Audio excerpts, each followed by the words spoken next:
Studies అయిపోయాయి, job కోసం try చేస్తారు. ట్రై చేసిన వాళ్ళకి జాబ్ రాదు. ఓన్లీ ఆప్షన్ మా అక్క, మా అన్న, మా ఫ్రెండ్ ఎక్కడో కోర్స్ చేస్తున్నారు, అక్కడికి వెళ్ళి వాళ్ళతో పాటు ఉండి కోర్స్ చేద్దాం, నెక్స్ట్ జాబ్ కోసం ట్రై చేద్దాం అని ఒక పాయింట్ లో ఉంటున్నారు. They are losing their time అక్కడ. అలా కాకుండా ఒక గైడెన్స్.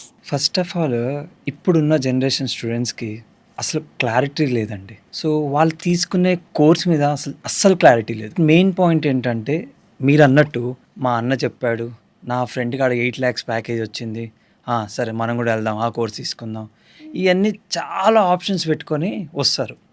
వాళ్ళు వెళ్ళి ఒక 10 ఇన్స్టిట్యూషన్స్కి వెళ్తారు. ఇప్పుడు మీ ఇన్స్టిట్యూషన్లో ఏం జరుగుతుందంటే జావా కోర్స్ ట్రైనింగ్ జరుగుతుంది.